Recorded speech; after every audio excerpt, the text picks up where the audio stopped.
I used to believe in blueprints.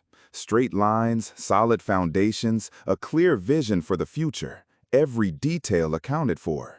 My life with Sarah was my grandest design.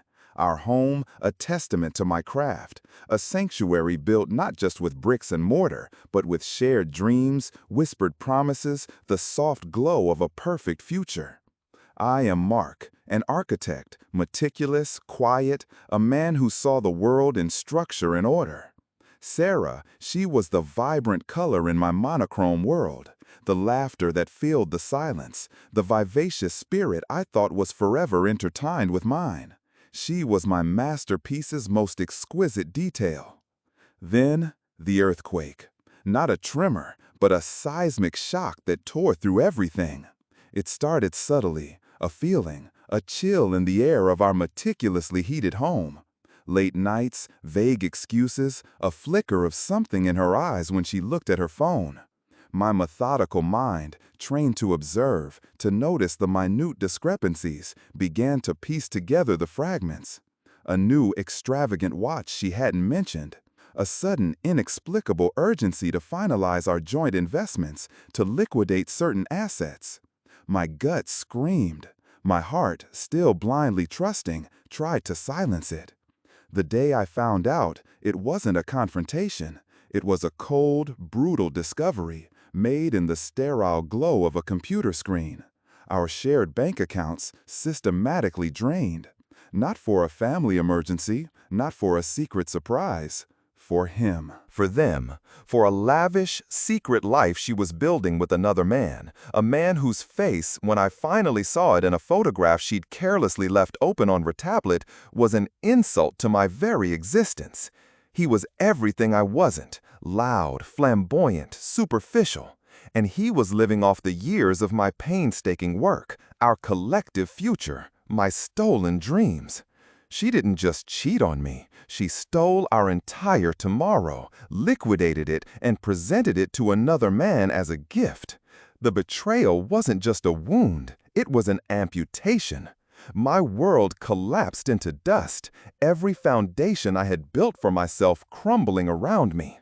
I felt a cold void, an emptiness so profound it threatened to swallow me whole.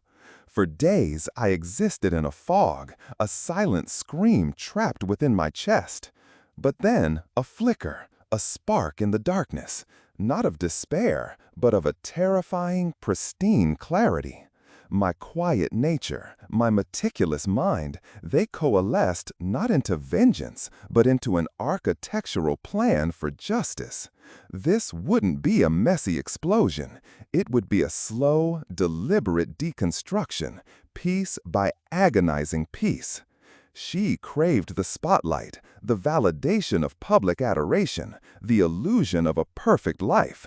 Her new lover, a charismatic empty suit, was equally obsessed with superficial success. Very well, I would give them their spotlight. I would give them their stage.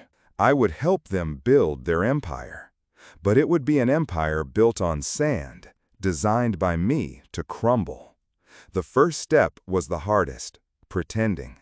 My face, schooled in composure, showed only a weary resignation when I eventually confronted Sarah.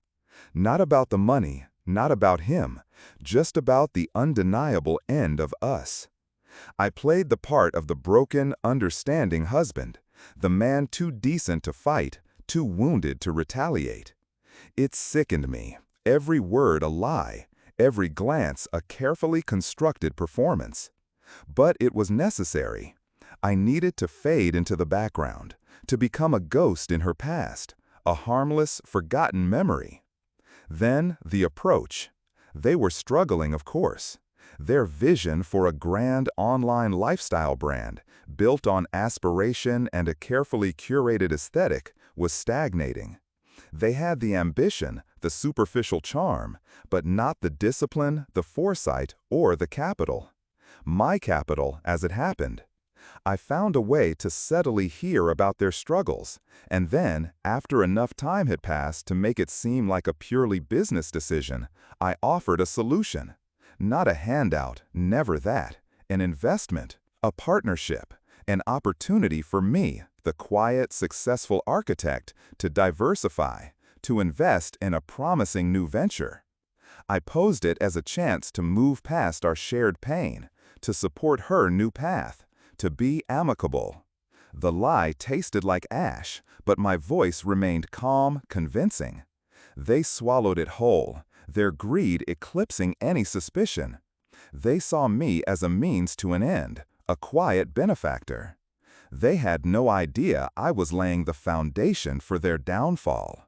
I became their silent partner, their most insidious supporter. I sat in on their strategy meetings, offering seemingly innocuous advice. Authenticity is key for your brand, Sarah, I'd say, knowing full well their lives were a carefully constructed lie. People crave genuine connection, a peek behind the curtain. I pushed them towards collaborations, towards exposure, towards ever larger platforms. I introduced them to my network of contacts, subtly steering them towards those who would, unknowingly, become tools in my design. I helped them secure deals for a Dream Home Tour series, a couples relationship advice podcast, an exclusive behind-the-scenes documentary about their entrepreneurial journey. Each new success, each new follower, each glowing comment felt like another brick in their elaborate prison, built exactly to my specifications. I watched them preen, watched them revel in the growing adoration, and a cold satisfaction spread through me. The higher they climbed, the further they would fall. The more they had to lose, the more exquisite the shattering would be. The time came to plant the seeds, to set the traps. For their Authentic Home Tour series, I subtly suggested they showcase their current living situation, their true creative space, rather than a stage set. It'll resonate more, show your journey, I advised, knowing the truth of their humble beginnings, the blatant fakery they usually presented. I made sure a seemingly innocuous, outdated piece of furniture was accidentally left in shot, something that, to a keen eye, would reveal a blatant inconsistency with their carefully constructed backstory of instant success. For their Relationship Q&A podcast, I made sure some of the pre-screened audience questions were gently prodded towards their initial meeting, their love story. Sarah, ever the performer, embellished. Her lover, less astute, contradicted. Subtle cracks, almost imperceptible, but recorded, broadcast, forever available for later scrutiny. Then came the financial exposure. I connected them with a prestigious, highly rigorous investment firm for a Series B funding round. They're incredibly discerning, I warned, feigning concern. They'll dig deep. This firm, unbeknownst to Sarah and her lover, had been quietly briefed by an anonymous source, me, of course, about a need for extreme due diligence regarding initial capital sources. Their seed money, my money, was about to be laid bare. My final move, the catalyst for the grand implosion, was a seemingly generous charitable collaboration I arranged for them. It required a segment of their online empire to be publicly audited, a transparent display of their giving back. The audit, of course, was designed to reveal not their generosity, but the murky waters of their entire financial operation, including the undeniable paper trail of the funds I had once shared with Sarah. The day came. The home tour video dropped, and almost immediately comments began to surface, sharp-eyed viewers pointing out the discrepancies, the obvious fakery. Their authentic origin story unraveled. Then the investment firm's findings leaked, a devastating report detailing the fraudulent acquisition of their initial capital, my money, leading to a cascade of legal threats and sponsor withdrawals. And finally, the ultimate humiliation. During their live charity reveal, the public audit results were broadcast, not as a testament to their generosity, but as an exposé of their deep financial deceptions. Screenshots of the Relationship podcast contradictions were plastered across comment sections. The internet, that ravenous beast they had fed and groomed, turned on them with a vengeance. Their carefully constructed image, their entire online empire, imploded in a firestorm of public outrage and condemnation. I watched it unfold from my quiet office, the architect of a different kind of structure. Not a home, but a ruin. The digital screams, the public shaming, the complete and utter demolition of their carefully curated existence. She didn't know it was me. He never suspected.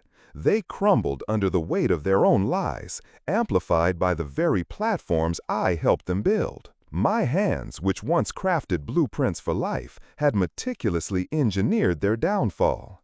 The emptiness I once felt had been replaced, not with joy, but with a profound, cold sense of equilibrium.